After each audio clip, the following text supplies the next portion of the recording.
ಆಚಿ ಮಸಾಲ. ಎಂತ ಅಡಿಗೆಯ ರುಚಿಯಾಗೋ ರಹಸ್ಯವು 20 ರೂಪಾಯಿ. ಪರಪ್ಪನ ಅಗ್ರಹಾರ ಜೈಲಿನ ಅಕ್ರಮಗಳ ಸರಮಾಲೆಯ ಬಗ್ಗೆ ಬಹುತೇಕ ಸಲ ಅದನ್ನ ವರದಿ ಮಾಡಿದೀವಿ. ಕೆಲವೊಂದಷ್ಟು ವಿಡಿಯೋಗಳು ಜಗಜಾಹೀರಾಗಿ ಹೋಗಿದೆ. ಈ ಅಕ್ರಮಗಳಿಗೆ ಕಡಿವಾಣ ಯಾವಾಗ ಅನ್ನುವಂತಹ ಪ್ರಶ್ನೆಗಳು ಪದೇ ಪದೇ ಕಾಡುತ್ತೆ. ಪ್ರಮುಖವಾಗಿ ಮತ್ತೊಮ್ಮೆ ಆ ಪ್ರಶ್ನೆ ಮುನ್ನೆಲೆಗೆ ಬಂದಿರೋದು, ಈಗ ಆಲ್ರೆಡಿ ಅಪರಾಧಿ ಅಂತ ಕೋರ್ಟ್ನಿಂದ ತೀರ್ಪು ಬಂದು ಜೀವಾವಧಿ ಶಿಕ್ಷೆ ಅನುಭವಿಸ್ತಾ ಇರುವಂತಹ ಪ್ರಜ್ವಲ್ ರೇವಣ್ಣ ಅವರ ಕೈಯಲ್ಲೂ ಕೂಡ ಮೊಬೈಲ್ ನೋಡೋದಕ್ಕೆ ಸಿಕ್ತಲ್ಲ. ಆರಾಮಾಗಿ ಜೈಲಿನ ಸೆಲ್ಲಲ್ಲಿ ಓಡಾಡ್ಕೊಂಡು ಫೋನಲ್ಲಿ ಮಾತಾಡ್ಕೊಂಡು ಆತನ ಬಳಿ ಪೆನ್ ಡ್ರೈವ್ ಬೇರೆ ಪತ್ತೆಯಾಗಿದೆ ಅಂತ ಜೈಲಲ್ಲಿ ಗೊತ್ತಿಲ್ಲ ಅದೆಷ್ಟರ ಮಟ್ಟಿಗೆ ನಿಜ ಅಂತ. ಇಡೀ ಪ್ರಕರಣಕ್ಕೆ ಸಂಬಂಧಪಟ್ಟಂತೆ ಪ್ರಜ್ವಲ್ ಬಳಿ ಇದ್ದ ಮೊಬೈಲ್ ನಲ್ಲಿ ಏರ್ಟೆಲ್ ಸಿಮ್ ಇತ್ತಂತೆ. ಸದ್ಯ ಯಾರು ತಂದ್ಕೊಟ್ರು, ಹೇಗ್ ತಂದ್ಕೊಟ್ರು, ಎಲ್ಲಿಂದ ಬಂತು, ಎಲ್ಲ ವಿಚಾರಕ್ಕೆ ಸಂಬಂಧಪಟ್ಟಂತೆ ತನಿಖೆ ಚುರುಕಾಗಿದೆ.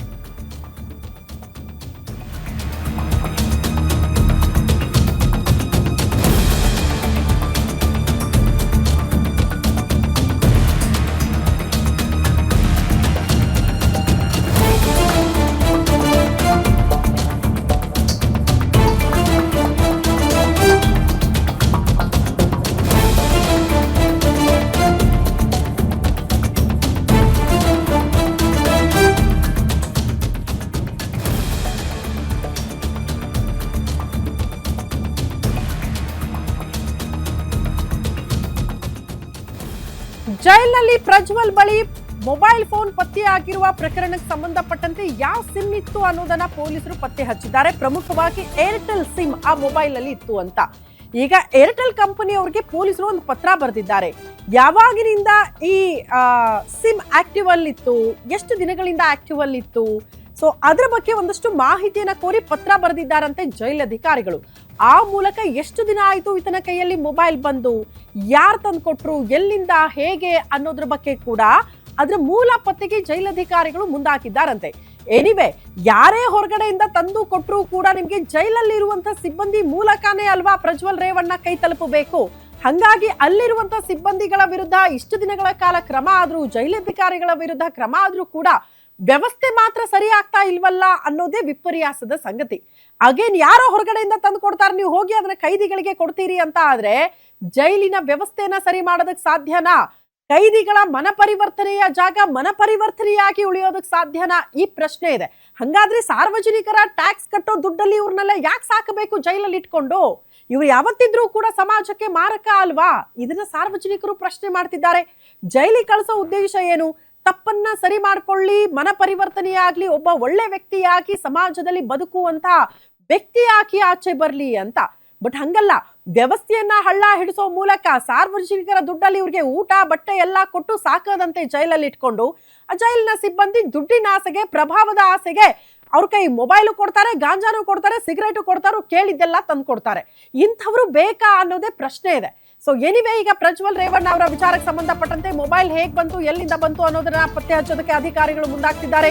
ಮೊಬೈಲ್ ಜೊತೆ ಪ್ರಜ್ವಲ್ ರೇವಣ್ಣ ಬಳಿ ಒಂದು ಪೆನ್ ಡ್ರೈವ್ ಕೂಡ ಇತ್ತು ಅನ್ನೋದ್ರ ಬಗ್ಗೆ ಪರಿಶೀಲನೆ ಆಗಿದೆಯಂತೆ. ಆ ಬುಕ್ ನಲ್ಲಿ ಪ್ರಜ್ವಲ್ ರೇವಣ್ಣ ಬರೆದಿರುವ ಬರಹಗಳ ಬಗ್ಗೆ ಕೂಡ ಪರಿಶೀಲನೆ ಮಾಡ್ತಿದ್ದಾರೆ.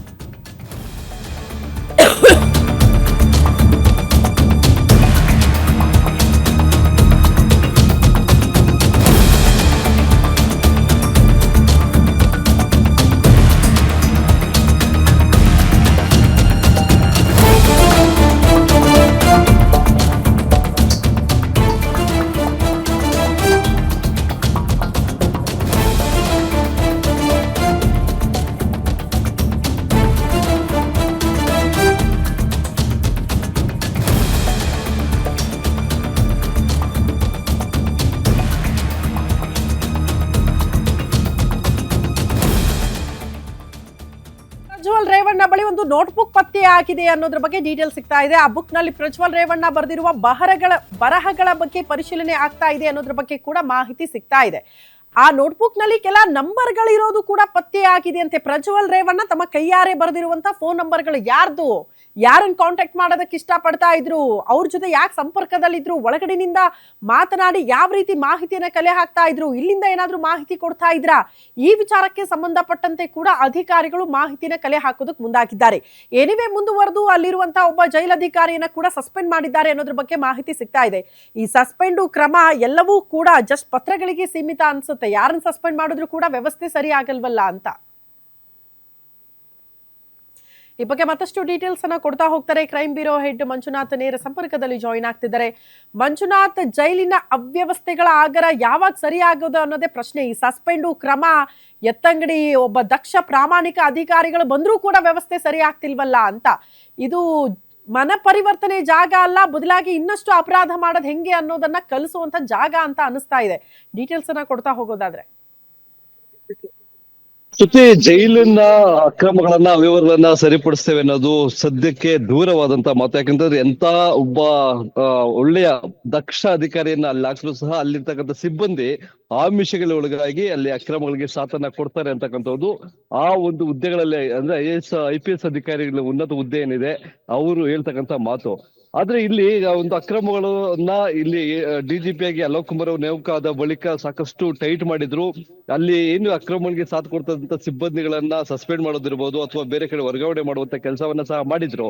ಇದ್ರ ಬೆನ್ನಲ್ಲೇ ಒಂದಷ್ಟು ಮಾಹಿತಿ ಸಿಗುತ್ತೆ. ಪ್ರಜ್ವಲ್ ರೇವಣ್ಣ ಜೈಲಿನಿಂದ ಮೊಬೈಲ್ ಅನ್ನ ಬಳಕೆ ಮಾಡ್ಕೊಂತಾ ಇದ್ದಾರೆ, ಅವ್ರಿಗೆ ಬೇಕಾದವ್ರಿಗೆ ವಿಡಿಯೋ ಕಾಲ್ ಮಾಡ್ತಾ ಇದ್ದಾರೆ ಅಂತಕ್ಕಂತ ಒಂದು ಮಾಹಿತಿ ಸಿಗುತ್ತೆ. ಅದರದ ಮೇಲೆ ಸುಮಾರು 120 ಜನ CCBಯ ತಂಡ ದಾಳಿ ಮಾಡ್ತಕ್ಕಂಥದ್ದು. ಆ ದಾಳಿ ಮಾಡ್ತಕ್ಕಂಥ ಸಂದರ್ಭದಲ್ಲಿ ಈ ಹಿಂದೆ ಜೈಲು ಸಿಬ್ಬಂದಿಯೇ ಆ ಒಂದು ಮಾಹಿತಿಯನ್ನ, ಅಂದ್ರೆ ಜೈಲಿನ ಮುಖ್ಯ ದ್ವಾರದಲ್ಲಿ ಯಾರು ಅಧಿಕಾರಿಗಳು ಹೋಗ್ತಾರೆ ಅವರ ಒಂದು ಮೊಬೈಲ್ ಅನ್ನ ಅಲ್ಲಿ ಡೆಪಾಸಿಟ್ ಮಾಡ್ಕೊಳ್ಬೇಕು, ಜೊತೆಗೆ ಸೀಲ್ ಹಾಕಿ ಒಳಗಡೆ ಕಳಿಸ್ಬೇಕು. ಆಗ ಏನಿಲ್ಲ ಅಂತಂದ್ರು ಒಂದು 20 ನಿಮಿಷಗಳ ಕಾಲ ಅಲ್ಲಿ ಕಾಲಹರಣ ಆಗುತ್ತೆ. ಆ ಸಂದರ್ಭದಲ್ಲಿ ಆ ಜೈಲಿನಲ್ಲಿ ಇರ್ತಕ್ಕಂಥ ಖೈದಿಗಳಿಗೆ, ವಿಚಾರಣಾಧೀನ ಖೈದಿಗಳಿಗೆ, ಅಲ್ಲಿನ ಸಿಬ್ಬಂದಿಗೆ ತಮ್ಮ ಬಳಿ ಇರ್ತಕ್ಕಂಥ ಮೊಬೈಲ್ ಗಳನ್ನ ಸೇಫ್ ಪ್ಲೇಸ್ ಅಲ್ಲಿ ಇಡಬೇಕು ಅಂತ ಒಂದು ಕೋಡ್ ವರ್ಡ್ ಗಳಲ್ಲಿ ಸಿಗ್ನಲ್ ಅನ್ನ ಪಾಸ್ ಮಾಡ್ತಾ ಇದ್ರು. ಆದ್ರೆ ಮೊನ್ನೆ ಆ ರೀತಿಯ ಅವಕಾಶವನ್ನ ಕೊಟ್ಟಿಲ್ಲ. ಇಬ್ಬರು IPS ಅಧಿಕಾರಿಗಳು ದಾಳಿ ಮಾಡ್ತಾರೆ. ಅದರಲ್ಲಿ ಒಬ್ಬ ಅಧಿಕಾರಿ ಕ್ರೈಮ್ ನ ಇಬ್ಬರು DCPಗಳು ತಮ್ಮ ಜೀಪ್ ನಮ್ಮ ಕಾರ್ನಲ್ಲೇ ಇಬ್ಬರು ಇನ್ಸ್ಪೆಕ್ಟರ್ಗಳನ್ನ ಕರ್ಕೊಂಡು ಹೋಗ್ತಾರೆ. ಅವರನ್ನ ಅಲ್ಲಿನ control room, CCTV control room ಇರ್ಬೋದು, ಜೊತೆಗೆ ವಾಕಿ ಟಾಕಿ ಕಂಟ್ರೋಲ್ ರೂಮ್ ಸೆಂಟರ್ ಗಳನ್ನ ಅಲ್ಲಿ ಬಿಟ್ಟು ತಮ್ಮ ಕಂಟ್ರೋಲ್ಗೆ ತೆಗೆದುಕೊಂತಾರೆ. ಬಳಿಕ ಅದೇನು ಏಕಾಏಕಿ ಅವರ ಬ್ಯಾರಕ್ಗಳಿಗೆ ನುಗ್ಗಿದಾಗ ಪ್ರಜ್ವಲ್ ರೇವಣ್ಣ ಬಳಸಿದಂತ ಮೊಬೈಲ್ ಪತ್ತೆ ಆಗಿರ್ತಕ್ಕಂಥದ್ದು. ಈಗ ಮೊಬೈಲ್ ನಲ್ಲಿ ಒಂದು ಸಿಮ್ ಪತ್ತೆ ಆಗಿದೆ, ಅದು ಏರ್ಟೆಲ್ ಸಿಮ್. ಅದಕ್ಕೆ ಸಂಬಂಧಪಟ್ಟಂತೆ ಯಾರ ಹೆಸರಲ್ಲಿತ್ತು, ಅದರ ಸರ್ವಿಸ್ ಪ್ರೊವೈಡ್ ಮಾಡೋದಕ್ಕೆ ಸಂಬಂಧಪಟ್ಟಂತೆ ಒಂದು ಪತ್ರವನ್ನ ಬರೆದಿರ್ತಕ್ಕಂಥದ್ದು.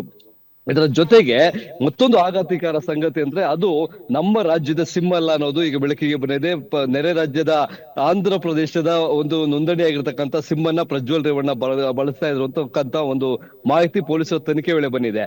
ಇನ್ನೊಂದು ಆಘಾತಕಾರಿ ಸಂಗತಿ ಅಂತಂದ್ರೆ CCB ಅಧಿಕಾರಿಗಳು ಏನು ಆ ಪರಪ್ರಗ್ರಹದ ಜೈಲ್ ಮೇಲೆ ದಾಳಿ ಮಾಡಿದಂತ ಸಂದರ್ಭದಲ್ಲಿ ಅವರ ಮೊಬೈಲ್ ನಲ್ಲಿ ನೆಟ್ವರ್ಕ್ ಇರ್ಲಿಲ್ಲ, ಆದ್ರೆ ಪ್ರಜ್ವಲ್ ರೇವಣ್ಣ ಬಳಕೆ ಮಾಡ್ತಾ ಇದ್ದಂತ ಮೊಬೈಲ್ ಅಲ್ಲಿ ಸಿಗ್ನಲ್ ಇತ್ತು ಅನ್ನೋದು ಸಹ ಬೆಳಕಿಗೆ ಬಂದಿದೆ. ಹಾಗಾದ್ರೆ ಅಲ್ಲಿಗೆ ಯಾವ ಟವರು, ಜಾಮರು ಇಲ್ಲಿ ನಮ್ಮಲ್ಲಿ ಇರ್ತಕ್ಕಂಥ ಅಧಿಕಾರಿಗಳು ಮತ್ತೆ ಲೋಕಲ್ ಸಿಮ್ ಗಳನ್ನ ಯಾರು ಬಳಕೆ ಮಾಡ್ತಾರೆ ಅವರಿಗೆ ಮಾತ್ರ ಜಾಮರ್ಗಳು ವರ್ಕ್ ಆಗ್ತಾ ಇದೆ. ಓಕೆ ಮಂಜುನಾಥ್, ಧನ್ಯವಾದಗಳು ತಮ್ಮೆಲ್ಲ ಮಾಹಿತಿಗೆ.